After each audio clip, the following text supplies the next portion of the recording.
Cette émission s'adresse à un public averti. Au réseau Cogeco, vous écoutez Doc Mayou et José, avec le Doc et Elisabeth Crête en remplacement de José Arsenault. Bon matin tout le monde. Alors, José est absente ce matin. Bienvenue dans le Doc Mayou et José. C'est Elisabeth Crête qui sera avec vous toute la matinée, bien sûr, en compagnie du Doc Mayou. Doc, bon matin. Elisabeth, bienvenue à bord du bateau. Souhaitons que notre canot ne prendra pas trop l'eau ce matin. Ben écoute, en général, ça s'est bien passé dans les fois qu'on a animé ensemble. Donc, ça devrait bien se passer ce matin aussi. Surtout qu'on a un sujet assez intéressant. J'ai très, très hâte d'entendre les histoires de nos auditeurs. Oui, on verra si nous allons brasser la chaloupe. Oui, d'après moi, ça va brasser un petit peu. Je t'écoute dans un premier temps. Ben oui, avec la nature du sujet. Je vais te parler de ma réaction spontanée. OK, excellent. Vas-y. Donc, on va raconter comment tout ça a parti ce matin. Il est arrivé un petit incident dans la région de l'Outaouais, en fait, dans la région d'Ottawa. Ça se passe à Rideau Lake, pour être plus précise, à environ 1h30 d'Ottawa. Il y a une résidence pour des soins de longue durée là-bas, donc des personnes âgées qui y habitent. Et il y a un traditionnel bingo hebdomadaire qui se déroule, comme c'est le cas dans plusieurs résidences du type. Il y a certaines activités qui sont organisées. Et le mardi, là-bas, on joue au bingo. Alors, les résidents, les résidentes qui veulent se joindre au groupe peuvent le faire.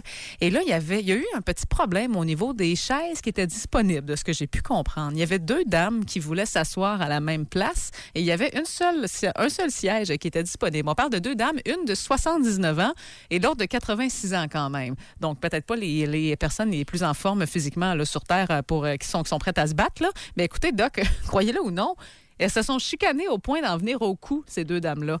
Alors, on en est venu au cou. Elles voulaient absolument avoir le siège. Alors, la chicane a monté, le ton a monté. On a fini par se donner des coups, s'en prendre physiquement l'une à l'autre, au point tel que ça s'est pas arrêté là. Les autres résidents se sont mêlés de la chicane aussi. Et là, ça a quasiment viré en bagarre générale. Les résidents, les résidentes se sont joints au groupe à un point tel que la police provinciale de l'Ontario a dû intervenir. Les personnes qui s'occupaient du centre se sont senties complètement démunies, n'étaient plus capables d'arrêter la chicane. On a été obligés d'appeler la police. Donc, je vais vous dire, moi, vous me connaissez un petit peu, là, je suis de nature assez pacifique. Là. Ça m'est déjà arrivé de me chicaner dans la vie. Disons que le plus loin que je me suis rendue, c'est peut-être monter le ton un petit peu. Là. Pas hurler, là, mais monter le ton. Mais jamais j'ai été fâchée au point de vouloir m'en prendre physiquement à quelqu'un. Jamais, jamais. Qu'est-ce qui pousse quelqu'un à être en maudit au point de vouloir donner une volée à quelqu'un d'autre? Et surtout, 2 dames de cet âge-là. Pas qu'il y a un âge pour se chicaner, là, mais il me semble qu'à cet âge-là, on est de nature un petit peu plus calme, un petit peu plus pacifique. Si nos émotions sont plus fortes, j'ai l'impression peut-être qu'elles s'atténuent au fil du temps. Alors, c'est assez surprenant de voir que 2 personnes comme ça ont pu être impliquées dans une chicane. En fait, elles ont provoqué une chicane comme ça. Et surtout que les autres résidents, la réaction, ça n'a pas été de tenter d'arrêter la chicane. C'est de se joindre à la mêlée. Et moi aussi, je vais embarquer. Puis moi aussi, je veux me battre. Quand vous avez lu ça ce matin, ça a été quoi votre réaction? Écoute, honnêtement, j'ai pouffé de rire. J'ai essayé d'imaginer la scène dans ma tête. Oui. Parce que je suis consultant dans des CHSLD. J'ai déjà évalué des patients. Et d'imaginer la scène dans ma tête m'a fait pouffer de rire. Imagine la gang de petits vieux, toi, avec les marchettes. Ça commence à se crisser des coups de marchette et ils essaient de se tirer par les cheveux. Bien, à cet âge-là, ils en ont à peu près plus. Ben là, c'est ça. De quelle façon on se bat rendu à cet âge-là? Puis c'est une question, sincèrement, de capacité physique. Il y a des gens qui sont limités, là, ceux qui habitent dans ces endroits-là. La plupart sont avec des marchettes. Mais là, puis comment ça se fait que t'es fâché à ce point-là, rendu là? On parle d'un siège. Hein? Je veux juste vous rappeler que le sujet de la chicane, c'est ça, là, c'est pas un résident est parti avec ma femme. Là. Non, là. On parle d'un siège. Hey, donne-leur pas des idées, toi. Non, mais vous comprenez, on joue au bingo, puis il y a une chaise de disponible, et puis on se chicane à ce point-là. Alors, évidemment... Bon. Alors, dans un premier temps, j'ai bouffé de rire. OK. Dans un deuxième temps, j'ai été gêné de la situation. Écoute... Il y a un poulailler, c'est plein de poules, puis il n'y a pas de coq. Il n'y a pas de coq parmi les résidents, puis il n'y a pas de coq parmi le personnel. De chef, vous voulez dire, en fait... Non, il n'y a pas de coq. Ouais. Écoute, le personnel appelle la police. Ben là, c'est ridicule. Il y a une absence masculine totale à l'intérieur des responsables du CHSLD. Voyons, c'est pas sérieux, ça, là. Oui. Mais là, à un moment donné, si on essaie d'arrêter plusieurs personnes qui sont impliquées dans une espèce de bataille générale, j'ai l'impression qu'une seule personne, ça suffisait peut-être pas là, pour séparer regarde, tout ce beau monde-là. Regarde, je vais donner un exemple. Je vais Ouais. être cru, là, puis tu vas voir que ça va être clair. Il y a un homme, là, qui travaille à cet endroit-là. Là, la bagarre commence. Il s'amène, de sa grosse voix, lâche 3-4 sacs, puis il leur demande de se calmer tout de suite. Je peux t'assurer que la bataille va s'arrêter instantanément. Ah oui, vous pensez? Ben voyons. Pensez qu'un homme seul avec 3-4 sacs peut arrêter une dizaine de personnes âgées qui se battent Oui, en pour... parlant très fort, oui, ça fige.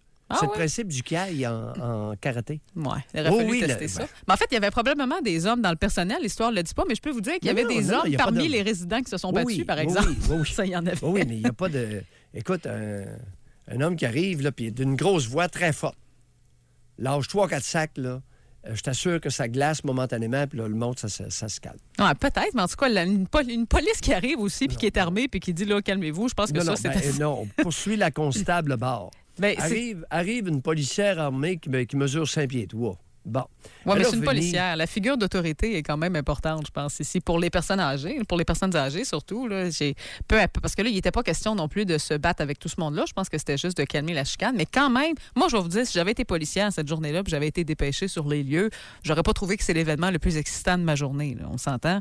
Quand tu es policier, policière, tu t'attends à intervenir dans des situations qui sont peut-être un peu plus...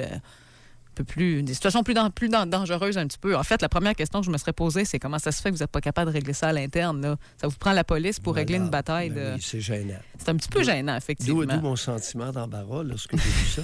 Parce Oui. que, de toute évidence, le poulailler est mal géré. Ben là, il y a eu quelque chose cette journée-là. Tu appelles la police parce que, écoute, les résidents, comment... Hey, une foire d'empoigne dans un CHSLD.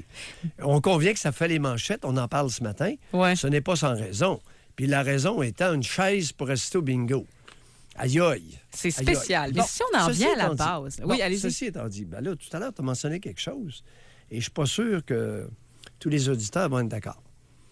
Alors, toi, tu n'as jamais senti ou tu n'as jamais été impliqué dans une altercation la moindrement importante. Est-ce Non. que j'ai bien compris? Oui. Ben en fait, non. Autrement que d'hausser le ton puis de chicaner un peu fort avec quelqu'un, là, mais ça n'a jamais dépassé le fait d'hausser le ton. Là. Alors, c'est pas l'expérience de tout le monde. Non, ça, c'est vrai. Il y a beaucoup de monde qui ont été impliqués là, dans des pertes de contrôle pas jolies, pas agréables, violentes. Ah, c'est beaucoup, beaucoup de monde. Et c'est justement ça qu'on va poser comme question ce matin. En fait, moi, ce que je veux savoir, ce qu'on veut savoir ensemble, c'est qu'est-ce qui vous fait... est-ce que vous êtes du genre, finalement, à pogner les nerfs, à péter une coche? Qu'est-ce qui vous fait sortir de vos gonds? Est-ce que vous êtes déjà chicané au point d'en venir à vous en prendre physiquement à la personne? Mais et si oui, qu'est-ce qui pousse quelqu'un à perdre le contrôle comme ça? Et là, on peut élargir ça, mais ça peut être un chum et une blonde ensemble qui... Moi, je vais vous dire, moi, ça m'est jamais arrivé, mais j'ai des gens autour de moi, puis du monde qui sont pas des gens violents, des amis, par exemple. T'as jamais été dans une relation où un homme t'a fait une crise de jalousie? Non, pas une crise, non. Des commentaires, oui, mais une crise, non, je peux pas dire. Par contre, je peux vous dire... T'es chanceux. Oui, mais je peux vous dire que j'ai des amis qui ont été impliqués dans des chicanes avec leur conjoint où il y a eu des assiettes des deux bars qui se sont envoyées au bar en bord de la cuisine. Là. Puis c'était pas seulement le gars envers la fille, c'était aussi la fille envers le gars. Et là, Oui. tu te dis, qu'est-ce qui pousse deux personnes adultes qui sont capables de parler, qui ont la D'après capacité toi, de communiquer? dans les occasions auxquelles tu fais référence, Oui. qu'est-ce que tu penses qui était l'élément déclencheur du tirage d'assiette? Écoutez... Est-ce que tu le sais? Non, en fait, le sujet de la chicane, vous voulez dire? Oui, oui. Des fois, écoutez, c'est souvent... En fait, les exemples que j'ai autour de moi, c'était souvent que le sujet en tant que tel était niaiseux, mais c'était une accumulation. Celui-là, c'était comme la goutte de trop, et là, la coche pétait, mettons. Bon, OK. Des gouttes, le verre est plein. C'est ça, le verre est plein. Mais à la base, juste la raison. Le verre est plein ouais. de frustration. Exactement. Mais comme élément déclencheur les plus fréquents, d'après toi? Écoutez, si c'est en couple, j'ai l'impression que ça va peut-être être quelque chose comme l'argent, comme la jalousie, comme en fait, les sujets de chicane habituels entre deux personnes, je vous dirais, ceux qu'on entend les plus... Ouais. Une relation extra-conjugale. Exact. Soupçon de relation extra-conjugale. Oui, ça c'est en couple. Mais entre amis, mettons, entre deux chums de gars là, qui ensemble et qui finissent par en venir au coup. Disons que c'est pas... t'as regardé ce qu'appelle ma femme. T'as Ouais. regardé ma femme avec insistance. Ça se peut-tu que ce soit souvent C'est relié la à ça? jalousie. Oui. Ben oui. Écoute, la jalousie, là, est source de conflits, de violence. Mais est-ce Dans qu'on les a, deux genres. mais est-ce qu'on a Oui. quelque chose en nous qui fait en sorte qu'à un moment donné, on finit par perdre le contrôle? Est-ce qu'il y a des gens qui l'ont, cette espèce de petite... je ne sais pas ce qu'ils ont en eux, en fait, là, qui sont capables d'en venir au coup avec quelqu'un, mais est-ce que c'est certaines personnes seulement qui l'ont, ça, et d'autres ne l'ont pas Ben, et sont écoute, de nature plus pacifique? Tu as l'instinct de possession. OK? L'humain est un animal. Bon. Et l'humain, à des degrés différents, peut avoir ce qu'on appelle l'instinct de possession et l'instinct de territorialité. Instinct de possession, c'est le fameux ma femme. Hein? Ma femme, il n'y a pas d'équivalent. Alors, l'histoire de mon homme, là, c'est... Non. C'est ma femme. Ma femme, c'est mon chien, puis c'est à moi, puis déroge pas à ça parce que tu pourrais y laisser ta peau. Alors, l'instinct de possession, à des degrés différents, habite beaucoup d'hommes et de femmes. L'instinct de possession n'appartient pas qu'aux hommes. Il y a des femmes qui sont très possessives Oui. de leur mâle. Moins, c'est sûr qu'elles vont être moins violentes. Ensuite, il y a l'instinct de territorialité. Protéger son territoire. Ah, ça, c'est définitivement et de loin très masculin. Il n'y a pas beaucoup de femmes qui vont prendre une carabine pour protéger une terre ou un morceau de terrain. C'est vrai. Il n'y a pas beaucoup de pays qui ont des armées de femmes pour protéger les frontières. Sauf On ne que... compte pas sur les femmes pour protéger les frontières. Non, c'est vrai. Sauf Dans que tu as l'histoire des de l'humanité, femmes oui. qui sont capables d'être assez jalouses pour en venir au coup, soit avec une autre fille ou avec leur conjoint. Là. Puis d'être salope. Oui, ben en fait, Les je dirais pas, saloperies, je dirais là. pas le bar. Oui, c'est ça, des saloperies là, dans ce sens-là. Mais moi, je vais vous dire, je n'aimerais pas le bar, là, mais j'ai déjà été dans un bar de Oui. Québec. Oui. Et je ne sais pas c'était quoi le sujet de la chicane. J'ai manqué le début, là, bien évidemment. Sauf que j'ai vu une fille qui était... j'étais jeune à cette époque-là. Elle avait probablement mon âge. Ça fait quelques années. Je ne sais pas pourquoi elle s'en est prise à cette fille-là. Elle semblait pas la connaître. C'était peut-être une histoire de gars, genre, t'as regardé mon chum, là. Mais elle lui a lancé un verre de bière ou une bouteille de bière cassée en plein visage. Oui. Et moi, j'ai retrouvé cette fille-là dans la salle de bain plus tard. Elle était le visage en sang complètement coupé, le bord en bord. Puis je me disais, mais quelle violence! La fille qui a lancé la bouteille, elle avait-tu idée à quel point elle allait faire mal physiquement à cette fille-là pour une histoire probablement niaiseuse, là. Probablement pour une histoire de jalousie ou de... Oui. Ben, elle lui a complètement lacéré le visage avec une bouteille cassée. Je me disais, La c'est violence. donc bien violent. Oui, la violence chez les femmes augmente. Il n'y a personne qui en parle, là, mais la violence chez les femmes augmente pour une raison.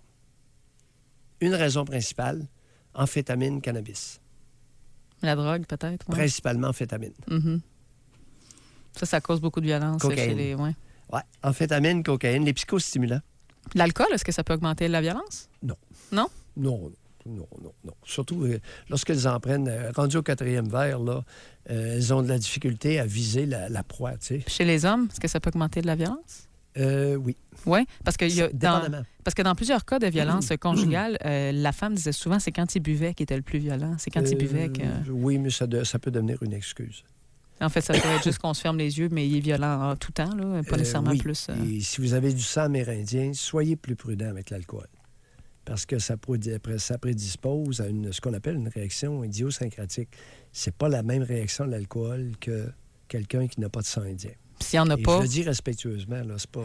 Mais quelqu'un qui n'a pas de sang indien, Non. ce qui peut quand même devenir un petit peu plus... Ça dépend. Ça dépend ouais. des hommes. Il y a des hommes qui boivent et s'endorment. Il y a des hommes qui boivent et deviennent très susceptibles. Il y a des hommes qui boivent et cherchent à se battre, à se mesurer. Oui, il y a des gens qui cherchent le trouble, effectivement. Oui. Il y a beaucoup d'hommes qui, lorsqu'ils ont pris une certaine quantité de boisson, veulent se mesurer parce qu'ayant été réprimés dans leur masculin en bas âge. Et puis je vais vous dire de quoi, Doc. Je ne nommerai pas l'athlète encore une fois, mais tu as des gens qui font des sports de combat. Hein. Soit des boxeurs qui sont très, très bons à l'international ou des gens qui font des arts martiaux mix. Quand vous êtes une grosse vedette là, de ce sport-là, c'est pas rare que lorsque vous les voyez dans les endroits publics, ils ont des gardes du corps à côté, tellement il y a des hommes qui veulent les tester. Ah oui, toi, tu es un bon boxeur. Moi aussi, je suis capable de me battre. Toi, tu es très bon en arts martiaux mix. Moi aussi, je suis capable de te battre. Évidemment, ils veulent pas se mettre à se battre avec ces gens-là. Donc, ils se promènent avec des gardes du corps pour éviter que ce genre d'altercation-là se produise. Et c'est le cas, particulièrement. Ça a été le cas depuis des années d'Adonis Stevenson. Il y avait des gardes du corps, oui. Qui se déplaçait avec des gardes du corps énormes sur le plan physique. Parce que pourquoi un homme voudrait se mesurer physiquement à Adonis Stevenson? Tu sais très bien que tu vas perdre, premièrement. Non, lorsque il est dangereux d'écraser les petits garçons, parce qu'ils ne pourront pas apprivoiser leur force physique graduellement dans des activités de contact avec d'autres garçons de leur âge. Si tu les prives de ça, il y a une espèce de perte de contact avec la conscience de leur force. Et dès qu'ils prennent un peu de boisson, sont désinhibés, ils vont vouloir aller se mesurer. Ouais. Et il y en a qui se font taper, là. C'est même ça. pas idée. Ben oui, exactement. Alors, il est dangereux, mesdames, en tant que mère, que gardienne et enseignante, d'empêcher les garçons de se mesurer physiquement. Je dis pas de se taper sa gueule. Essayez d'utiliser votre jugement de temps en temps.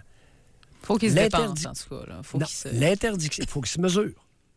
L'interdiction des enfants, des garçons, enfants et adolescents est une catastrophe dans le développement des futurs hommes. Mais faut-tu se mesurer absolument physiquement ou ça peut être autrement? Ça peut être se mesurer intellectuellement. Oui, c'est ça, je t'ai posé. Il y a ce besoin de se mesurer. De la même façon que chez les filles, elles ont besoin de se mesurer. Mais c'est beaucoup esthétiquement, les filles. Il faut que je sois plus belle qu'elle. Elle a des plus beaux cheveux que moi. Faut que, oui, ça, il y en a beaucoup. Merci. Donc, on va revenir ça sur... vient de toi. Parce oui. qu'on m'aurait, écoute, si j'avais dit ce que tu viens de dire, on m'aurait taxé de sexiste et de misogyne. Non, mais je peux le dire. Moi, j'étais à l'école, j'étais une fille. Là, puis oui, effectivement, on se compare constamment surtout quand on cherche notre identité puis on n'a pas une grande estime de nous-mêmes. On est très porté à se comparer. Et combien se sont comparés à toi? Oh, je sais pas. Mais j'étais pas une fille à qui on se comparait beaucoup au secondaire parce que, disons que je me suis améliorée avec les années. Donc, je vais dire ça comme ça. Hey, on va revenir au pétage de coche, Doc. On va prendre une pause. On a déjà Pierre qui veut nous parler. Oui. Il dit qu'il a déjà pété un plomb, lui, pour régler un conflit. Alors, j'ai bien hâte de voir de quelle façon on règle un conflit en pétant un plomb. Mais si vous avez des exemples comme ça que vous voulez nous partager, appelez-nous. Est-ce que vous avez déjà pété une coche? Est-ce que vous êtes du genre à péter les plombs et à perdre le contrôle? Est-ce que vous en prenez physiquement aux gens lorsque vous vous chicanez ou lorsque vous pétez une coche? Finalement, appelez-nous. On prend une courte pause. Il est 9h47. Jusqu'à 11h, au réseau Cogeco. Doc Mayou et José, avec le Doc et Élisabeth Crête en remplacement de José Arsenault. Il est 9h50. Doc, juste avant la pause, je vous racontais une histoire que j'étais dans un bar de Québec il y a plusieurs années, puis il y a une fille qui a brisé une bouteille de bière dans le visage d'une autre fille. Elle s'est ramassée avec des coupures assez importantes là, au visage. Juste avant d'aller parler à Pierre de Loretteville, on a Stéphane qui nous appelle parce que lui, il dit qu'il a déjà lui-même brisé une bouteille dans la face de quelqu'un dans un bar de Québec. Évidemment, c'est pas le cas dont je vous parle parce que moi, c'était des filles qui étaient impliquées, mais on va essayer de voir qu'est-ce qui a poussé Stéphane à faire ça. Oui, bonjour Stéphane. Oui, salut, ça va? Oui, ça Stéphane. va bien. Pour moi, on va baisser le son un peu. Hein? Oui. On va baisser le son. On vous écoute, Stéphane. Oui, bonjour. Moi, ça monte loin, là, cette histoire-là, des années 85-86, au Palladium. Oui. Voilà. Puis il y avait quelqu'un qui m'a fait une bière. Ça, là, je l'accepte. Je suis correct. Puis là, je voyais, après ça, ça s'arrête là. Il m'en a fait un autre, fait un petit clin d'œil. Au play. Je dis là, tu arrêtais ça là tout de suite, toi, là. Ça reste comme ça. Puis j'ai dit, là, après, un peu. Là, parce que je suis pas seul ici, là, un peu. Quoi? Oui, Stéphane, faudrait juste se concentrer, oui. OK, c'est ça. Là, il n'arrêtait pas. Il m'en a fait encore un autre. Je dis, arrête, tu me connais pas. En tout cas, là, mais est-ce qu'il flirtait avec vous, Stéphane? Homosexuel. OK, c'est ça, juste pour qu'on comprenne. Il vous croisait, là, dans le fond, puis vous, ça vous rendait mal à l'aise? Oui, puis c'était pas à place. Vraiment pas, j'arrête. OK. Il n'arrêtait pas. Là, à un moment donné, je me colle une bière. J'ai pété ça dans la face, ce jour. J'ai une perte de contrôle totalement. Quel âge aviez-vous, Stéphane, à l'époque? Mon Dieu. J'ai Non, dit, c'était sa faute à lui, pareil. J'ai dit, là, je suis parti. Puis là, je lui ai fait les manchettes pendant une semaine de temps à TV. Il cherchait le gars, c'était qui? Puis là, c'était Stéphane. Puis c'est ça. Puis là, c'était pas de ma faute à moi, c'était la faute à lui, parce que c'était pas la place. Ouais, Ça mais- pense, oui. Oui, c'était pas la place. Alors, quelle aurait été la place pour ces avances homosexuelles, d'après vous? Ben, le ballon rouge, il y a une place où le monde les tienne, c'est normal, je sais pas. Ah non, Faut que c'était pas j'aille là, la... moi, pour avoir du fun. Ah, OK, c'était pas le bon bord. Non, Voyez-vous, c'était pas Stéphane, le bonbon. j'avais compris que si vous avez cruisé dans un autre endroit, vous auriez accepté ces avances. Non, ben, non. Pas plus. Quel âge aviez-vous? 24, 25 ans. Bon. Stéphane, Hum. vous savez, puis je le dis respectueusement, il y a des hommes qui Ah ben? sont homosexuels qui vont être insistants dans leur causage et vont déclencher une réaction violente chez un pourcentage d'hommes. Ce qui Moi, vous est les arrivé, choses vous faites là-dessus, bien de là, le que mentionner. Je l'ai averti comme à toi 2, 3 fois. Là, je les arrête. Stéphane, C'est quoi, là? Stéphane. Fais quoi? Stéphane, j'essaie d'expliquer aux auditeurs quelque chose. À l'effet que il y a des hommes qui ne tolèrent pas de se faire des avances homosexuelles et qui deviennent violents. J'avais oublié de le mentionner en début d'introduction. Vous faites bien OK. d'appeler pour le mentionner. Il n'y a pas le même phénomène chez les femmes. Une femme se fait faire des avances par une autre femme, elle ne cassera pas une bouteille de bière et il pointait ça là, dans le visage. C'est très rare qu'une femme va se faire des avances de la part d'une autre femme et qu'elle va devenir violente. Par contre, ce phénomène-là n'est pas rare chez les hommes. Je ne l'encourage pas. Je dis que je constate que pour des raisons que j'ignore en grande partie, il y a des hommes qui sont violents face à des avances homosexuelles de la part d'un autre homme. OK? Merci de l'avoir Oui. signalé. Mais Stéphane, En tout juste cas, moi, j'ai- Mais Stéphane, Oui. juste pour que les gens comprennent bien, parce que là, bon, les gens qui vous écoutent ce matin vont peut-être penser que vous êtes quelqu'un qui n'aimait pas les homosexuels, que vous êtes homophobe. C'est pas ça, là. Moi, j'ai rien contre. Non, mais quand tu dis Quand tu assez, dis non, c'est non. Là. assez, Je comprends. et Je là, comprends. ça revient tout le temps, j'arrête. Non, je comprends. Je dis quand c'est assez, c'est assez. Et ils ne comprenaient pas. Mais c'est sûr que la solution, Oui. c'était pas d'y lancer une bouteille au visage. Je pense que vous l'avez compris J'ai aussi. là. fait ça dans Est-ce que le vous front. regrettez? Oui, aujourd'hui, oui. OK. Bon, ben c'est bien. Au Et moins, vous j'ai pas saviez que... j'ai été chanceux. Je vais tuer à Dubois, là, mais j'ai fait les manchettes pendant une semaine à la TV. Oui. Non, OK. c'est pas le fun. Merci beaucoup, Bye, Stéphane. Salut! Merci. Mais Doc, c'est un petit peu comme un homme qui est peut-être trop insistant vers une femme. Là. On va voir ça des fois dans les bars. Hein? Ouais, tu veux-tu? Non, je veux pas. Ça fait 3-4 fois que tu dis que tu n'es pas intéressé, puis il revient tout le temps. Ça va peut-être arriver qu'une femme va donner une gifle au visage du gars ou sans nécessairement y casser une bouteille sur le visage. Là. Mais que les... non, mais que les femmes se fâchent au point d'en venir physiquement, ça, non, on a c'est déjà ça, vu non. ça. Là. C'est très rare qu'une femme va se permettre de donner un coup de mouchoir dans un bar face à un type qui est gossant parce que ça pourrait être vu comme un geste de provocation. Puis, Ben, c'est ça, tu veux pas ça, effectivement, mais ça s'est Mais non. déjà vu. Je veux Regarde, dire, il y a des regarde. filles qui ont déjà donné un coup au visage à leurs hommes. Là. dans des bars, il y a des portiers, ce n'est pas sans raison. Oui, là, c'est sûr que. Puis même, c'est la même chose pour Stéphane en passant. Il aurait dû aller voir le portier au lieu d'y lancer une bouteille au visage. Là. On s'entend que c'était vraiment Regarde, pas la solution. là. Le point n'est pas là. Le point est qu'il peut se produire, lors d'avances homosexuelles, une explosion instantanée. Un gars qui te crouse dans un bar, c'est assez rare qu'une femme va exploser instantanément. Non, c'est pas une Il y a explosion. une différence de genre ici. Oui, c'est vrai. Il y a une spécificité de réaction chez les hommes qu'on n'a pas chez les femmes lorsqu'il s'agit d'avances homosexuelles. Il peut y avoir des réactions très violentes, explosives, instantanément. Ouais. Qui ne sont pas encouragées, Ah, c'est- bien sûr. Ben oui, c'est bien beau C'est de non, faire c'est des ça. recommandations de gérant d'estrade, là, Elisabeth, mais c'est une réalité. Alors, messieurs qui êtes homosexuels, vous le savez très bien, soyez prudents. Si vous insistez ou si vous faites des avances claires et nettes, ça se pourrait Et vous le savez, ce sont plusieurs homosexuels qui m'en ont parlé. Et en plus, il y a beaucoup d'hommes homosexuels qui crousent des hommes hétéros. Oui. Je veux juste amener attention, oui. Je veux juste amener un petit bémol, Doc. Dans l'histoire de Stéphane, moi, ce que j'ai retenu, c'est l'insistance de la personne qui lui faisait des avances. Je pense qu'un homosexuel qui s'essaye une première fois avec quelqu'un puis qui se rend compte après que la personne n'est pas homosexuelle puis qu'elle n'est pas intéressée puis qu'il s'arrête là, il n'y a pas de raison d'exploser là. Par contre, si tu reviens puis tu insistes, là, je peux comprendre d'où l'explosion peut venir. Mais quelqu'un qui s'essaye avec un autre en essayant de flirter une première fois, il faut que tu essaies une première fois pour savoir si l'autre personne est réceptive ou pas. Là, Alors, la notion d'insistance, je pense, était quand même assez importante dans l'histoire de Stéphane. Oui, définitivement, je suis d'accord avec toi. On va tout de suite aller parler à Pierre qui attend depuis un certain temps maintenant. Pierre, bonjour. Bonjour. Oui, Pierre. Oui, j'ai dû régler un cas au cégep à un moment donné dans le passé. C'est que moi, les 2 dernières années de secondaire, je me suis fait écœurer sans bon sens, puis il n'y avait rien à faire. J'ai demandé de l'aide d'un bord et de l'autre et ça marchait pas. Et ça continue au cégep. C'est un gars qui était dans une de mes classes. Il me parlait, mais aussitôt que j'avais le dos tourné, ben là, il retournait dans sa gang, puis là, il m'écœurait. Et ça, tu sais, à un moment donné, le secondaire, il est fini, là. C'était assez long. Rendu au cégep, mais ça continuait. J'ai dit, ça n'a pas de bon sens.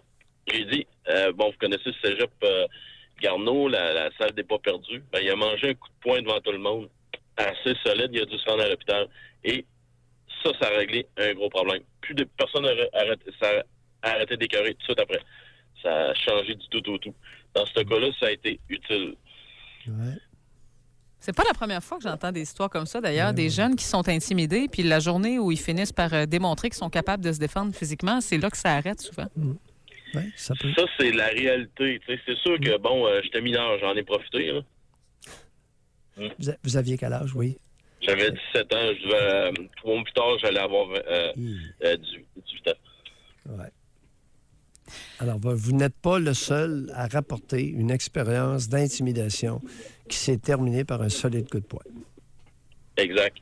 Et aujourd'hui, maintenant, j'ai fait des arts martiaux chinois. Les arts martiaux chinois, ce qui est pas pire, c'est que tu peux pas donner de coup avant que l'autre donne un coup. Donc, souvent, il se passe rien. Ouais. Je joue au hockey, il y a de l'intimidation tout le temps. Moi, je mesure 5 pieds 7, donc un 5 pieds 7, tu peux l'assassiner, mais si je mesurais 6 pieds 4, 300 livres, sinon, il parle pas, lui.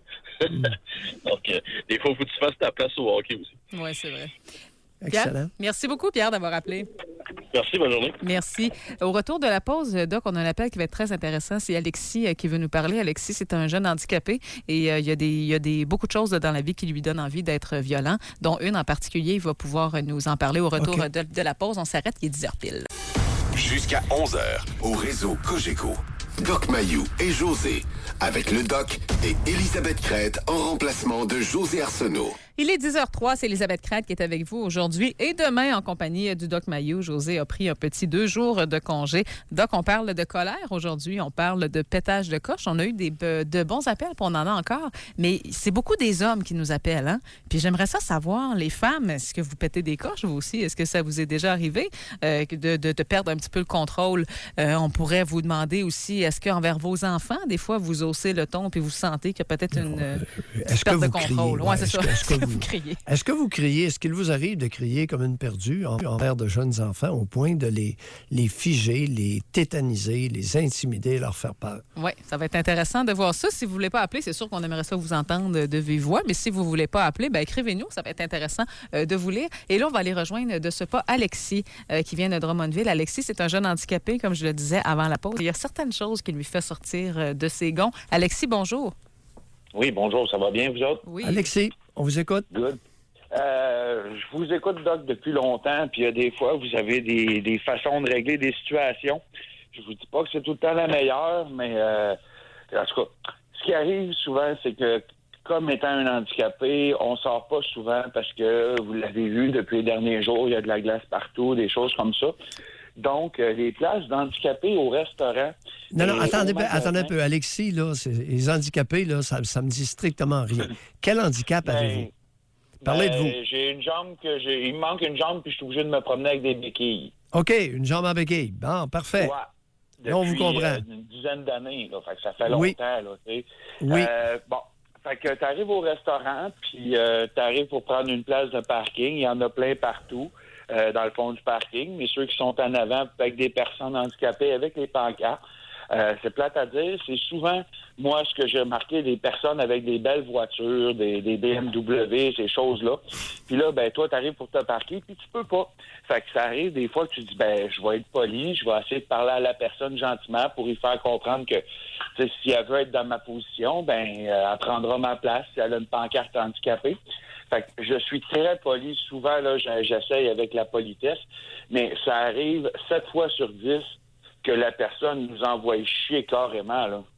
Hey, toi, là, avec ta place d'handicapé, si je la veux, je vais en prendre, puis va te faire promener. Là, je vire fou. Assez que j'ai le goût de péter des tailleurs, j'ai le goût de le suivre jusqu'à chez eux pour y apprendre à vivre. Je te dis, je vais fou. Je sais que ça doit pas être la bonne façon. Est-ce que vous avez, Doc, une façon de pouvoir passer ce message-là? Bien, vous pouvez toujours appeler la police. Puis je pense qu'ils vont se faire coller une contravention salée.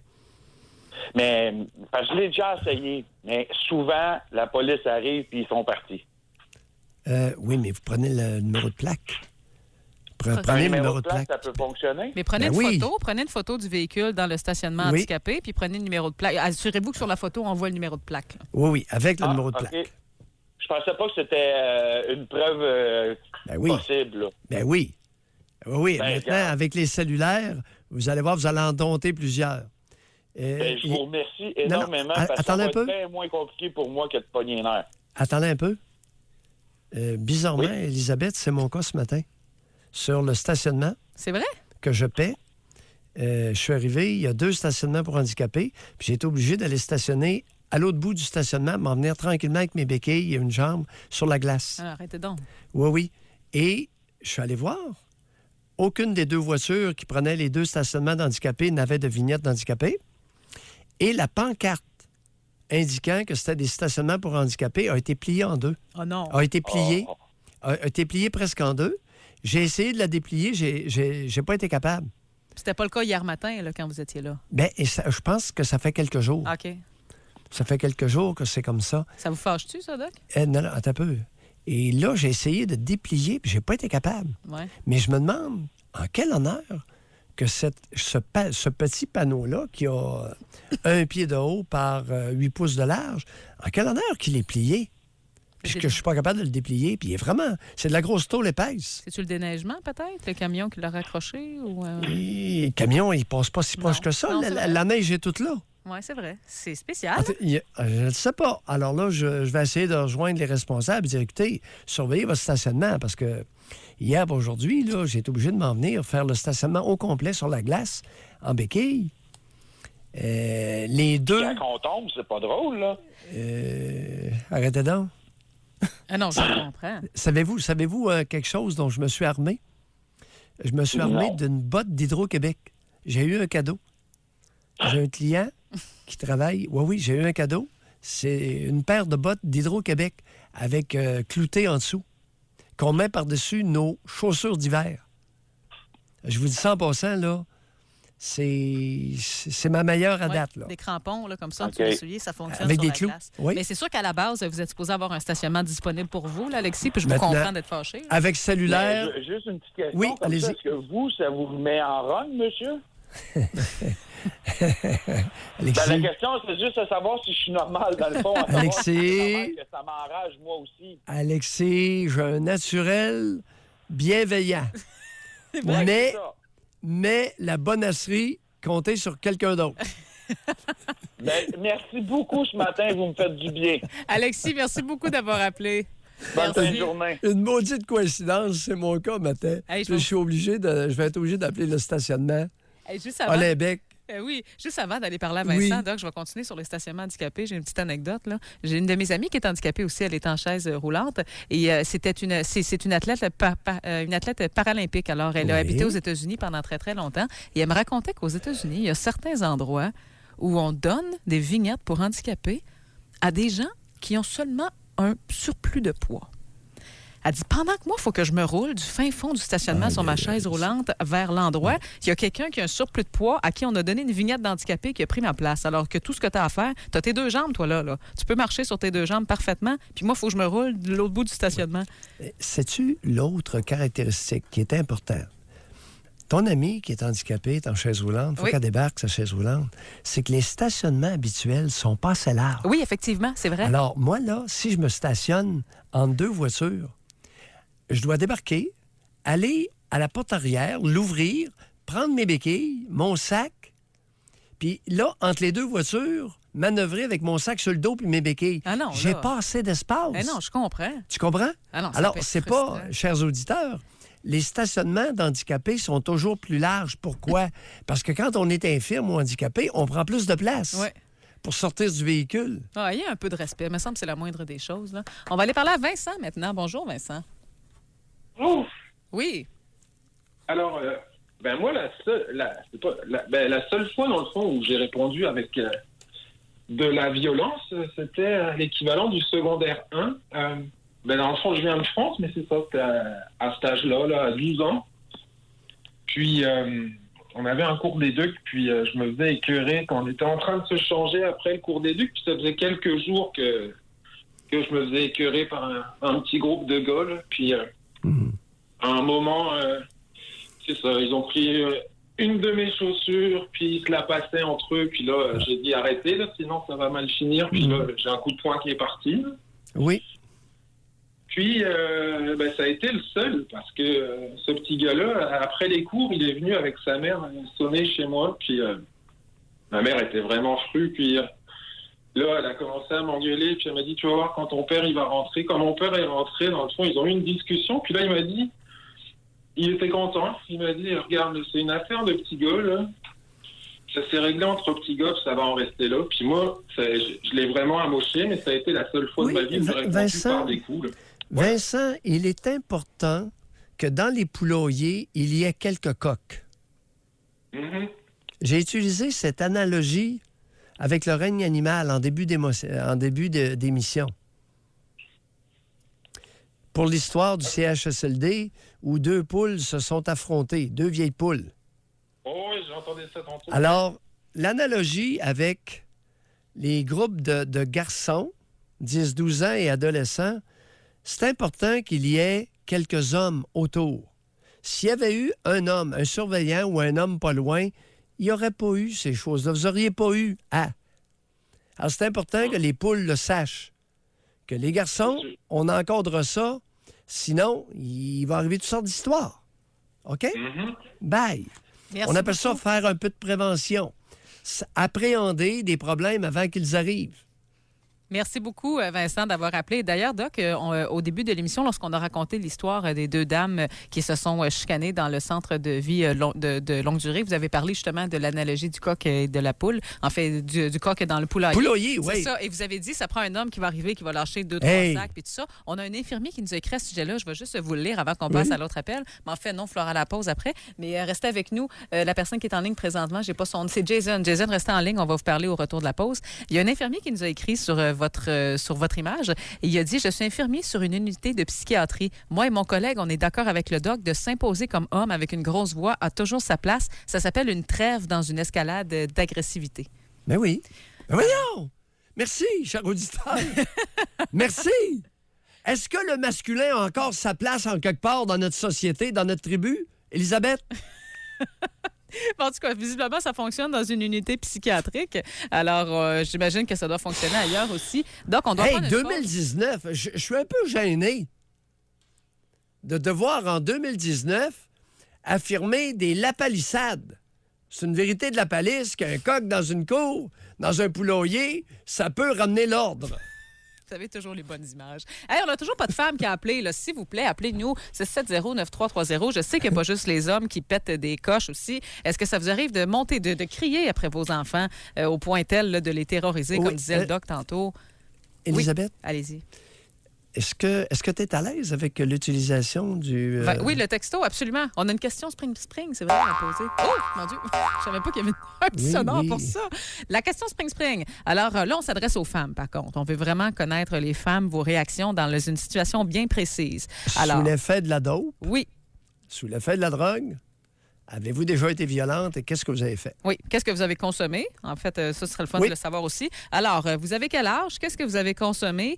Et puis... La violence physique. Oui. Qu'est-ce que vous avez fait? Est-ce que vous avez déjà été violente, finalement? Quel acte vous avez posé? Alors, appelez-nous aussi si vous voulez nous raconter vos histoires. 670-9330. Il n'y a pas beaucoup de femmes qui vont nous appeler ce matin. Il y en a zéro à date. Là. Je me suis poudré le nez.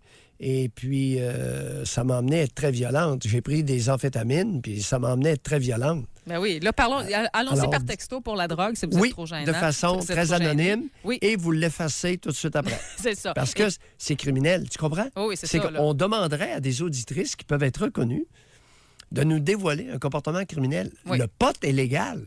Les amphettes, puis la cocaïne ça, c'est et le illégal. GHB.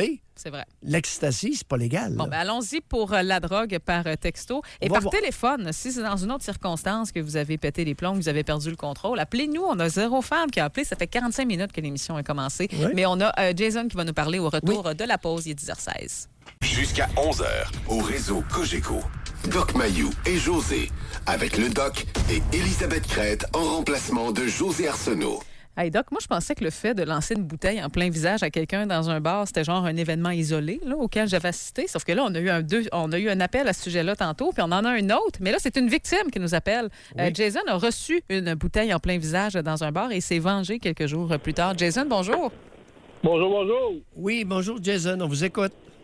Oui, ça va bien? On vous écoute. OK, oui, ben dans le fond, moi, j'ai été victime, j'ai reçu une bouteille d'en face, ça fait 2 ans, dans un bar à Montréal, je ne vais pas spécifier lequel. Oui, c'est correct. Puis, dans le fond, par impulsivité, là, cette soirée-là, c'est sûr et certain que je voyais plus rien, puis dans le fond, ça a quand même accroché mon œil. Puis, ça s'est quand même très bien établi, mais le lendemain, dans le fond, j'ai su c'était qui. Puis, je connaissais un petit peu les membres de ses amis et de sa famille. Donc, j'ai été voir le gars sur place. Malgré mon impulsion, je l'ai frappé. Donc, il a été pas mal à mancher. J'ai texté sa blonde. Finalement, j'ai eu une relation sexuelle avec. Puis sa soeur aussi. Puis finalement, ça a bien donné parce que sa soeur est tombée en amour. Mais vous avez fait quoi pour mériter une bouteille en plein visage, en plein première question? Honnêtement, c'était vraiment un geste gratuit. Moi, je l'avais pas cherché. C'est vraiment, là, moi, je tripais avec mes amis, puis on avait bien du fun. Sur l'alcool, on était sur l'effet du cannabis aussi. Puis, à 2 h du matin, il y avait un taouin qui a décidé de me lancer ça en plein visage. Que vous connaissiez ou que vous ne connaissiez pas? Un parfait inconnu ou connu? Sinon, c'était plus une connaissance. Dans le fond. Et c'est une bouteille vide, pleine, cassée? Elle était pleine. Une bouteille pleine de bière? Elle était pleine de bière, oui. D'après moi, c'est pleine, peut-être aux 3/4 au pire.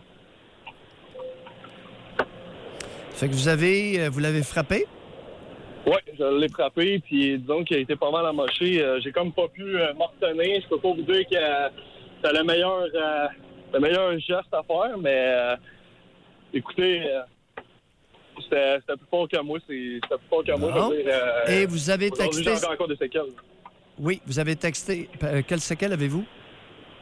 Je veux dire, aujourd'hui, tu sais, des séquelles physiques. Je veux dire, il y a du monde aujourd'hui qui me dévisage, qui regarde mon œil, il est cicatrisé. Tout ça, c'est des... Oui, OK. Tout le temps le fun, là, oui. Alors, vous avez texté sa blonde et vous l'avez copulé. C'est ça que vous nous dites? Exactement. Tu sais, je veux dire, on s'est mis à parler, puis sa blonde, ça connaissait un petit peu. Fait qu'on s'est mis à parler, puis elle a trouvé que son geste, justement, était un peu... était pas correct, dans le fond. Puis finalement, ça a donné qu'on s'est vus, puis... c'est sûr que ça a brossé de la merde un petit peu dans sa vie personnelle, là, mais... Vous l'avez copulé combien de fois? Je l'ai vu une fois. Une fois. Et vous avez aussi contacté sa sœur pour la copuler. Racontez. Exactement, oui. Par vengeance un peu, mais finalement, ça a donné qu'elle est tombée en amour avec moi. Fait que, oui, et... C'est peut-être dû, c'était moi. Oui, et vous, êtes-vous tombé en amour avec elle? Oui, on pourrait dire ça. Oui, j'ai eu quelques sentiments. Pour moi, c'est un petit peu difficile de tomber en amour. Sauf que oui, j'ai eu quelques sentiments, oui. Et l'aventure a duré 6-7 mois. C'est ça que vous nous dites? Exactement.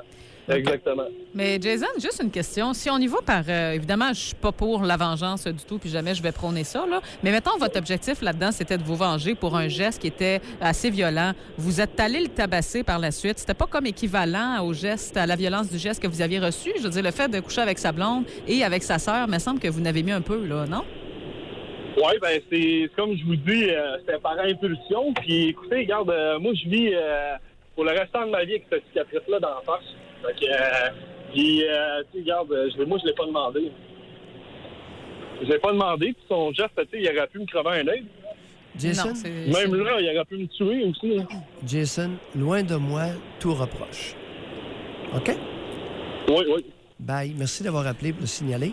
Merci, Jason. Ça fait plaisir. Élisabeth? Oui? J'ai eu un client où une femme a lancé par derrière elle une bouteille cassée. Mm-hmm. Ça l'a piqué dans l'œil de mon client. Ouais. Et il est aveugle d'un œil depuis ce temps-là. Ah non, c'est dangereux, là. C'est des bouteilles. J'ai l'impression que c'est beaucoup plus répandu que ce qu'on pense dans les bars, parce qu'on dirait qu'on a beaucoup de témoignages à cet effet-là ce matin.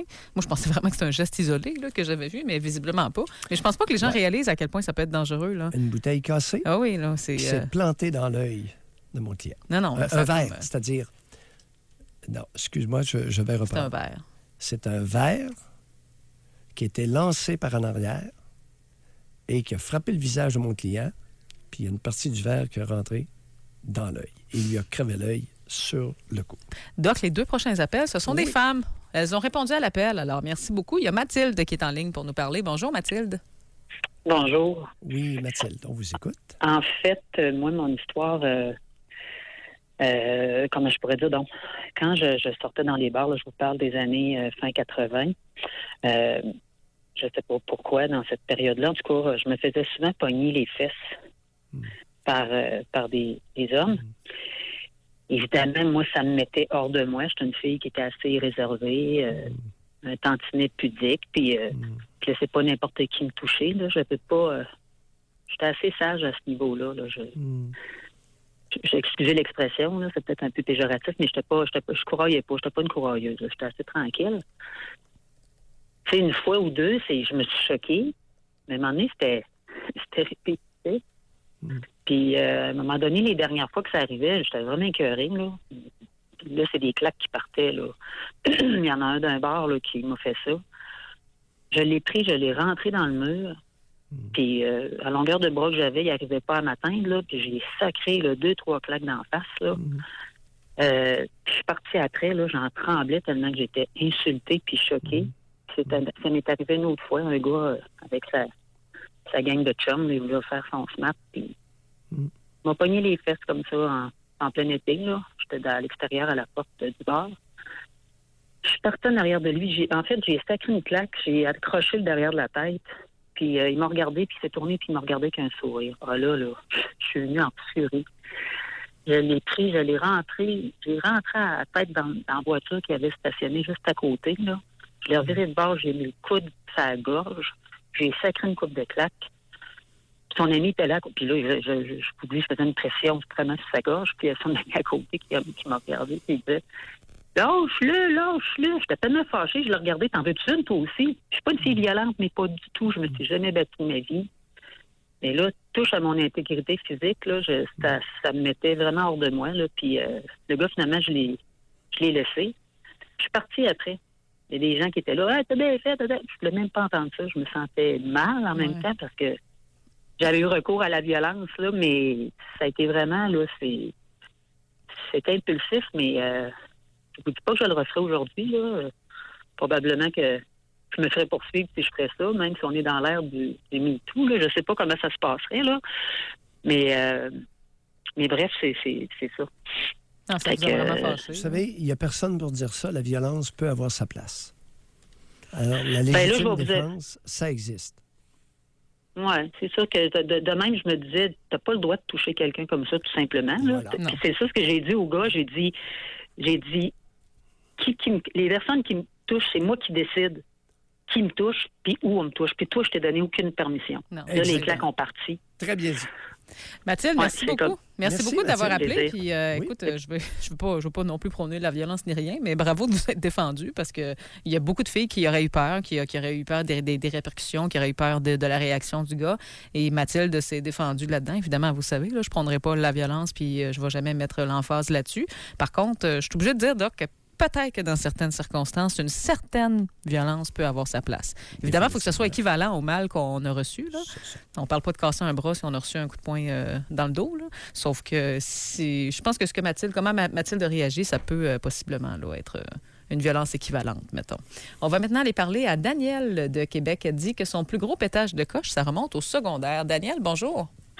Oui, bonjour, Elisabeth. Bonjour. Oui, Bonjour, Doc Mayou. Daniel. Mon Dieu, je vous entends mal, mais... Ben, allez-y, OK. c'est vous qu'on veut On entendre. vous de toute entend façon. bien. C'est ça. OK, merci. Il y a à peu près une quarantaine d'années de ça, c'était au secondaire, j'avais probablement 14-15 ans. Nous, à la polyvalente, où on allait, c'est ça, parce que moi, j'ai un handicap visuel, puis on avait des classes des classes réduites au début du secondaire, puis plus le secondaire avançait, plus on était intégrés dans les classes. Puis moi, depuis toute jeune, j'avais été victime d'intimidation parce que je suis pas grande, je suis pas grosse non plus, ni dans le temps ni maintenant. Puis c'est ça, fait que je me faisais jouer des tours. Des fois, il y a des gens qui m'agaçaient pour toutes sortes de raisons, pour tout et pour rien, même au primaire, au secondaire. Il y a eu quelques pétages de coche, dont une. Il y avait un gars à la cafétéria qui me tapait royalement sur les nerfs. Lui, il voyait un peu plus que moi. Et moi, pour me défendre, j'avais une canne de jus de tomate, là, genre V8, là. J'ai voulu lui lancer parce que là, j'en pouvais plus, mais pauvre, c'est pas lui qui l'a reçu, c'est une pauvre fille qui avait rien à voir là-dedans.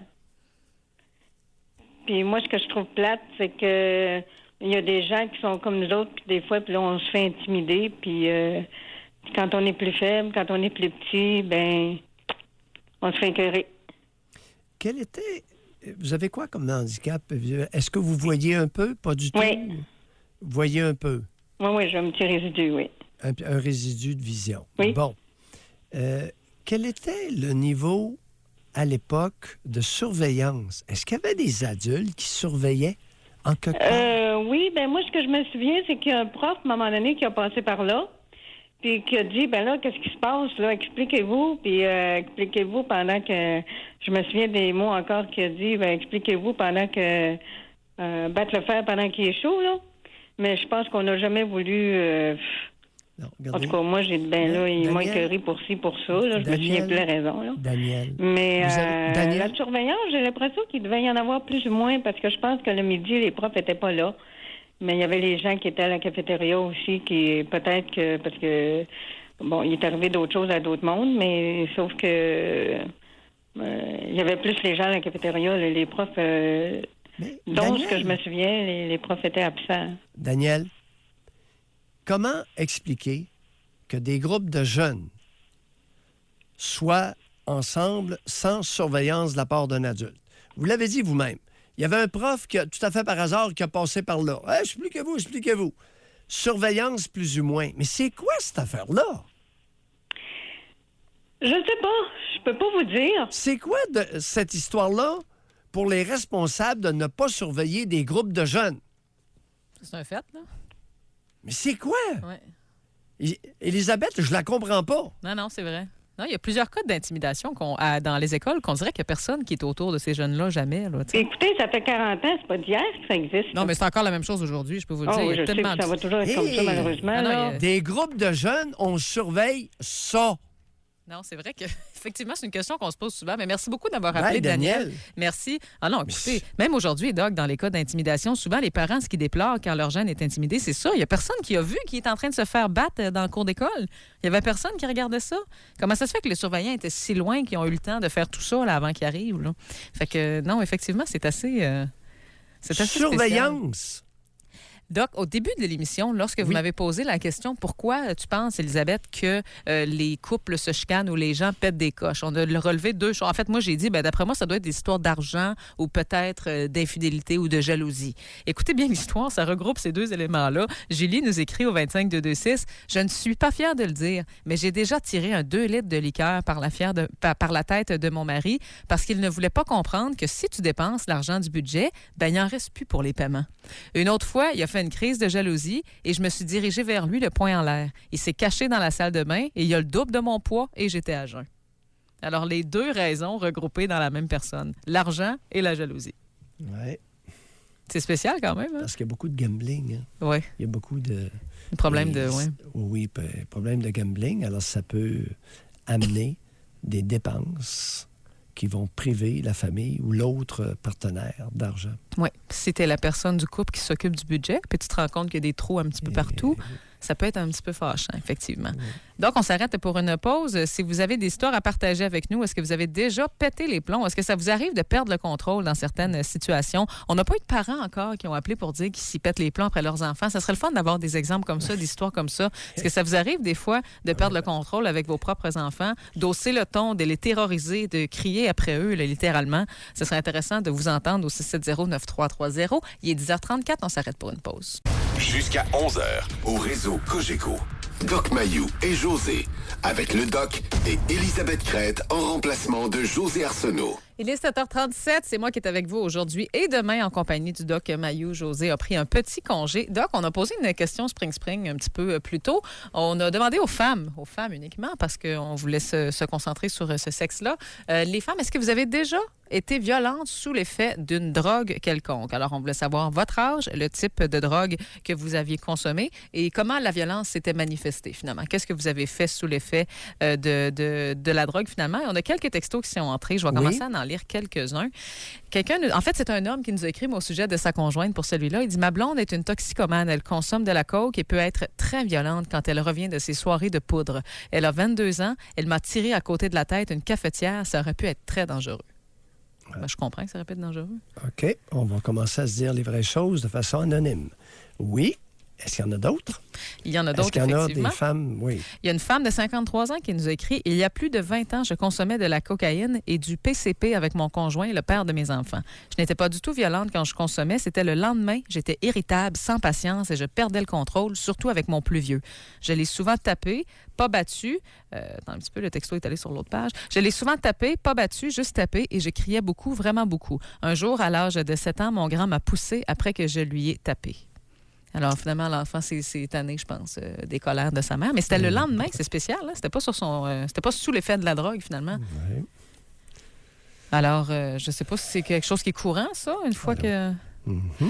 Ensuite... Allons-y, on va avoir des confidences embarrassantes. Oui, effectivement. Et criminelles. Il y a plusieurs femmes qui nous écrivent, par contre, et qui disent que c'est sous l'effet de l'alcool qu'elles ont ressenti une certaine violence aussi. Allons-y. Oui, alors une femme nous écrit sur le 25226 lorsque je consomme de l'alcool, je suis souvent plus irritable et plus violente. Il m'arrive de péter des coches pour des niaiseries. Oui, mais quel geste de violence a-t-elle fait? Ça n'a pas été précisé, malheureusement. Quel âge a-t-elle? C'était une femme de 27 ans. 27 ans. Oui. Allons-y. Est-ce qu'il y en a d'autres? Ensuite, quelqu'un nous dit, attendez un petit peu, s'il n'y avait pas de la drogue, par exemple, d'impliquer là-dedans. Quelqu'un nous dit, en fait, c'est une femme, je vais vous lire pareil parce qu'il est intéressant, mais il n'y a pas de drogue d'impliquer. C'est une femme de 46 ans qui se dit, j'ai un gros problème d'agressivité, je pourrais même dire de violence. Je suis monoparentale et j'ai 2 enfants. Et il faut toujours que je fasse très attention de prendre un pas de recul et de respirer parce que oui, malheureusement, ça peut m'arriver de frapper mes enfants et je déteste ça. Je ne dois jamais relâcher ma vigilance envers mon impulsivité parce que je peux être très agressive. J'aimerais tellement que ça cesse. Avez-vous des conseils pour moi, Doc, s'il vous plaît?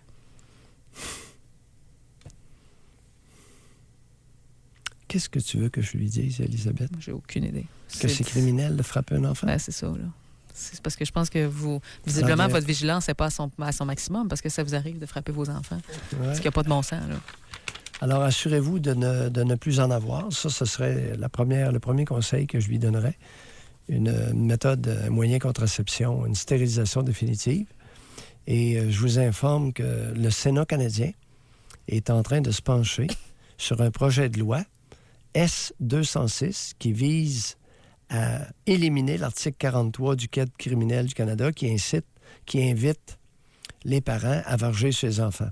Alors, cet article du Code criminel qui vous protégeait jusqu'à maintenant pourrait très bien être éliminé et dans ce projet de loi-là. Et vous allez être poursuivi devant les tribunaux. Vous allez être poursuivable devant les tribunaux. Oui. Et un petit dernier concernant la drogue. Quelqu'un nous dit « Mon ex-blonde consommait de la cocaïne. Je l'ai quittée parce qu'elle n'était plus supportable. Un soir, on s'est chicané à cause de sa consommation. Je suis allée me coucher et je me suis fait rapidement réveiller par des coups de poing au visage. Je l'ai quittée et puis elle m'harcèle depuis ce temps. Ça fait 4 ans. » La cocaïne, ça sert à rendre les femmes assez violentes parce qu'à date, c'est ça les messages qu'on a. Oui. On n'a pas Tu vois, Elisabeth, à quoi servent nos textos anonymes? Oui. C'est vraiment de conscientiser des situations qui ne sont pas anecdotiques, mais souvent extrêmement embarrassantes, voire criminelles. On a un appel. On a Suzy qui veut nous parler. Bonjour, Suzy. Bonjour. Suzy. Oui. Oui, on vous écoute. Oui, moi, j'ai déjà été violente envers mon enfant. Ça fait environ peut-être 12-13 ans de ça. Et puis, à ce moment-là, puis c'est pas vraiment pas mon habitude, là. C'était ma première, et puis j'en ai 4, là. À ce moment-là, on n'était pas au Canada, on était dans un autre pays, là, en Afrique. Et puis, je m'en allais, chez mes beaux-parents. Et là, les enfants là-bas sont tous très sages, même peur que on dirait qu'ils n'ont pas un mot à dire ni à parler, en tout cas. Et puis, mais mes enfants sont très sages. À ce moment-là, à un moment donné, j'ai la belle-mère qui dit à mon nouveau mari, que ma fille l'a insulté ou... Alors, j'ai jamais su qu'est-ce qui s'était passé. J'ai jamais non plus eu de réponse là-dessus. Mais l'ambiance et puis la pression que j'avais, puis je me disais, ça se peut pas qu'elle ait fait ça, c'est impossible. Puis en même temps, j'avais comme à l'intérieur qui me disait, oui, mais c'est une belle-mère qui dit ça. Ça a dû être une insulte épouvantable. Puis, en tout cas, là, j'en parle, j'en shake parce que ça a été le pire moment de ma vie. Puis, j'ai même pas pensé ni une ni deux. Là, j'ai commencé à dire à ma fille, mais voyons donc, puis qu'est-ce que tu fais là? Puis, elle nous invite, puis ça n'a pas de sens. Puis là, ça avait fait un gros drame familial. Fait que j'ai juste vu comme une ceinture à côté et je voulais juste y faire peur. Oui. Puis je l'ai frappé. Et puis, en tout cas, je m'en veux tellement depuis ce temps-là. Ma fille, elle avait 7 ans. Oui, vraiment. J'espère que vous vous en voulez. Et essayez pas de nous vendre la salade que vous avez seulement voulu lui... Essayez pas de nous vendre la salade que vous avez seulement voulu lui faire peur avec la ceinture. Vous avez voulu varger dessus et c'est ce que vous avez fait. Avez-vous laissé des traces? Non, j'ai pas voulu varger dessus. Non, j'ai pas voulu, je l'ai fait. C'était vraiment juste comme pour qu'elle réalise que ça se faisait. L'avez-vous vargé, oui ou non? Oui, mais c'était pas mon intention. Non, c'est l'intention du démon. Attendez, Suzy prend le temps de nous appeler quand même puis nous raconter son histoire. Oui, mais de toute façon, je sais, moi, ce qui est arrivé dans cette circonstance-là, et ça, c'est pas mon habitude. Donc, c'est vraiment... là. Si vous pensiez vous faire déculpabiliser ce matin, vous vous baisez. Mais Suzy, je me déculpabilise pas. Ça fait 12-15 ans de ça. Oui. Et puis, il y a eu du travail de fait par rapport à ça, par rapport à ma fille. Non, parce qu'il y en a qui écoutent, là. Il y en a qui écoutent, OK, qui sont en train de le faire actuellement, là. Bon, avez-vous laissé... Je suis en train de dire que ça a été avez-vous laissé des traces sur elle avec la ceinture? Non. Vous l'avez frappé avec une ceinture, ça n'a pas laissé de marque? Vous n'avez pas fait de marque? J'ai pas été, je suis pas un éléphant. C'était pas non plus, comme je vous disais, le but. C'était pas de. Comment avez-vous pu ça a été impulsif, là. Comment avez-vous pu la frapper avec une ceinture sans lui faire de marque rouge sur le cou? C'était peut-être par-dessus les vêtements, par exemple? C'était-tu par-dessus un vêtement? Ben oui, c'est ça, exactement. Il n'y a pas eu de marque. Là, Elisabeth, si on leur fournit des réponses, tu peux être sûr qu'elle a sauté là-dessus comme la misère sur pauvre. Non, mais Doc, parce qu'on mais de toute façon, c'est correct. Vous vouliez avoir des anecdotes, des tranches de vie, c'est ce que j'ai fait. J'ai travaillé là-dessus durant toutes ces années-là. Et puis, comme je vous disais, ça a été la pire journée de ma vie. Et puis moi puis ma fille, on en parle aujourd'hui. J'ai demandé pardon, me pardonner. Et puis, c'est sûr que ça a eu des séquelles psychologiques pour ma fille que je vais m'en vouloir toujours. Oui, alors vous avez fait un gros travail sur vous-même, Suzy. Qu'avez-vous découvert de vous-même pour expliquer la perte de contrôle que vous avez eue à ce moment-là? Que les manières d'éduquer un enfant sont pas les mêmes que là 40, 50 ans. Que aussi, j'ai pas de prétexte. Ça a été en tout cas, j'ai vu là des psychologues par rapport à ça. Puis à un moment donné, il faut qu'il y ait un pardon, il faut passer par-dessus, puis dire bon ben OK, on travaille main dans la main, moi puis ma fille. Qu'avez-vous découvert de vous-même pour expliquer la perte de contrôle au point de varger sur votre fille avec une ceinture? Ben que mes parents, que ma mère le faisait. Mais pas avec une ceinture, sauf que dans ce temps-là, une bonne claque, c'était pas criminel, loin de là. Et puis aujourd'hui, ça se fait pas. Moi, ce que je déplore, c'est que les gens de la quarantaine aujourd'hui, on est la génération cobaye. Puis c'est pas pour m'apitoyer, sur mon sort, c'est qu'on n'a pas de guide, on peut pas faire ce que nos parents ont fait. Et puis, croyez-moi que dans ma génération, je parle avec plein de gens, on a tous reçu des claques. Et puis, sauf que la génération cobaye, c'est comment maintenant on peut dealer sans refaire ce qu'on a eu, nous. Alors, c'est très difficile de pouvoir nager là-dedans. Et puis, moi, je suis certaine qu'il y en a plusieurs comme moi que même on vit de la pression par rapport à nos propres parents qui disent ben, tu manques d'autorité. Moi, je ne ferais pas ça comme ça. Puis je te dis que moi, ça marcherait bien plus droit que ça. Mais on n'a pas les outils. On ne sait pas comment dealer avec la nouvelle génération. Et là, on répond à nos parents, mais non, parce que c'est plus comme ça. Suzy? On ne sait pas ça, mais on n'a pas eu l'exemple non plus. Donc, moi, ça a parti parce que j'ai été puisée dans un souvenir que si je veux arranger ça rapidement et que ça se refasse plus, et démontrer que ça a été grave, l'action qu'elle a commise, ben, c'est ce que je vais faire. Puis malheureusement, il y avait une ceinture, parce que s'il n'y en aurait pas eu, jamais j'aurais pensé même de prendre c'est la faute. Quelque chose comme ça dans mes mains. Suzy, c'est la faute de la ceinture. Non, Suzy, on va devoir se quitter là-dessus. Il reste 11 minutes à l'émission pour notre pause à faire. Mais c'est pas pour... moi, j'appelle vraiment pour dire que c'est difficile, la génération. Suzy, Nos merci. enfants, Suzy, on doit vraiment se quitter là-dessus. Je suis désolée. Merci beaucoup d'avoir appelé. Il reste 11 minutes à l'émission, puis on doit faire une pause avant la fin, en plus de celle de la fin. Donc, on doit vraiment se quitter là-dessus. Mais écoutez, au moins, Suzy prend le courage de nous appeler. Là. Ça, c'est ça qu'on demandait depuis le début de l'émission. C'est sûrement pas facile pour elle de raconter son histoire comme ça, puis de vous le raconter à Doc. Là. À vous, Doc. Là, mais, elle l'a raconté à date 75 fois. Ben, en tout cas, pas à l'émission, c'était la première fois aujourd'hui. On n'avait pas de femme qui appelait. Oui, à nous autres, mais écoute... Non, je veux juste pas que les gens aient peur d'appeler. À ses psychologues, elle a consulté puis tout ça. Ben oui, sûrement, mais il ne faut pas que les gens aient peur d'appeler. C'est pour ça. Non, il ne s'agit pas d'avoir peur d'appeler, mais on n'est pas des valises non plus. Non, je comprends. Il est Alors, 10h... Et notre rôle n'est pas de déculpabiliser un geste criminel. Non, c'est sûr. Il est 10h49, on doit s'arrêter là-dessus. On a une pause à faire juste avant la fin de l'émission. Ensuite, on a quelques textos, on va vous lire. Doc Mayou et José Arsenault. Le Doc Mayou et José, c'est le Doc et José. Au réseau Cogeco.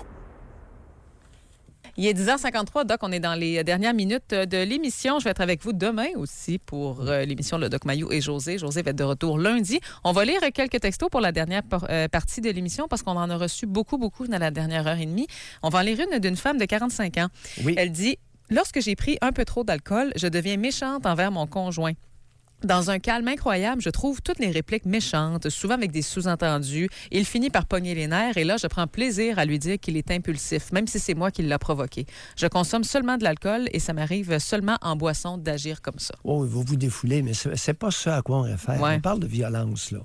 Oh oui, écoute, une femme qui se confesse de sa méchanceté en 2019, quand même, là, on est rendu plus loin que ça.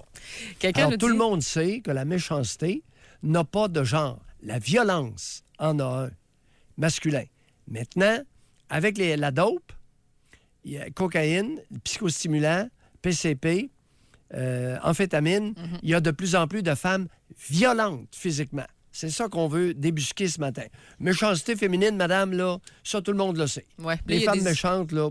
Là, il y a des histoires qui entrent, mais c'est pas seulement c'est pas nécessairement des histoires reliées à la drogue, là, mais on va les lire quand même parce que c'est bon. Quelqu'un nous écrit, moi et mon ex-mari, la dame a 50 ans, mais l'histoire qu'elle nous raconte, c'est arrivé lorsqu'elle était dans la trentaine. Oui. Elle dit, moi et mon ex-mari, nous sommes chicanés. Il m'a lancé une bouilloire d'eau chaude. Il m'a manqué, mais j'étais insultée. J'ai pris ce qu'il y avait près de moi, le savon à vaisselle. Je l'ai lancé vers lui aussi. Je l'ai manqué. Ça a éclaté sur le mur derrière la cuisinière. Oui. Je lui ai dit de ramasser parce que moi, je n'allais pas le faire. Il a fini par tout ramasser. Mais je vais vous dire qu'une bouilloire d'eau chaude, ça répète pas mal plus grave qu'un savon à vaisselle. Là. Définitivement. Alors... non, ça se pitche des choses au Québec. Allons-y, des histoires plus récentes.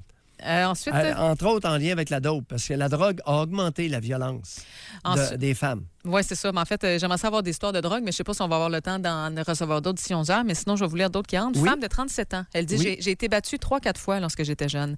Il y a 4 ou 5 ans, j'ai hurlé à mes 2 filles au point d'en perdre le contrôle. Ouais. Je ne les ai jamais frappées. Je me suis retirée dans ma chambre pour un bon 10 minutes. Après un certain temps, je suis revenue les voir pour m'excuser d'avoir explosé comme ça. J'avais vraiment dépassé les bornes. Mes filles viennent me serrer dans leurs bras et elles aussi s'excusent de leur comportement. Elles avaient alors 6 et 4 ans. Alors, le bon comportement, ça a été de se retirer dans cette situation-là, là, clairement. Là. Oui. Le retrait, retrait de l'adulte, parce qu'autrement, ça va dégénérer. Ah non, et ça peut faire place à de la violence, comme l'appel de Suzy tout à l'heure. Hey, mais en terminant, je vais vous raconter une histoire parce que c'est arrivé hier, puis je veux vous en parler. J'ai fait une entrevue avec une jeune mère hier. On parlait de l'effet des écrans, des télévisions et des iPads sur les jeunes, parce qu'il y avait une étude qui avait été publiée là-dessus. Et il y a une mère qui m'a contactée. Et elle me racontait que, je sais que ça arrive à quelques parents là, aujourd'hui, beaucoup plus, elle a une fille qui souffre d'un trouble de... elle n'est pas diagnostiquée officiellement, mais les pédiatres qui la suivent disent que son trouble s'apparente beaucoup à un syndrome qui est beaucoup plus connu en Europe présentement, qui est moins connu ici, mais elle est très, très, très agressive. Elle a des épisodes d'agressivité extrême. Lorsque ça arrive, la mère disait, elle peut tout briser dans la maison. Elle ouvre les tiroirs, elle prend les couteaux, elle les lance sur les murs, elle vire les tabourets en bas, puis ça prend les 2 parents là, pour la maîtriser puis la calmer. Évidemment, c'est une jeune fille qui est médicamentée. Elle a 8 ans, si je me trompe pas. Oui. Et j'ai posé la question à la mère, est-ce que ça devient difficile de se contrôler face à des enfants comme ça? Et elle m'a dit que oui. Elle dit se faire insulter, se faire blesser, graffiner, lancer des couteaux à tout bout de champ, ça devient difficile comme parent de se contrôler aussi. Là. Et je recommanderais, assurez-vous, madame, que votre enfant a bien eu des tests électroencéphalogramme pour s'assurer que ce n'est pas une forme d'épilepsie inhabituelle. Merci beaucoup, Doc. On se retrouve demain à la même heure. Bonne journée. Au revoir. Doc Mayou et José. Soyez là demain, 9h30, pour une autre édition du Doc Mayou et José. Au réseau Cogeco.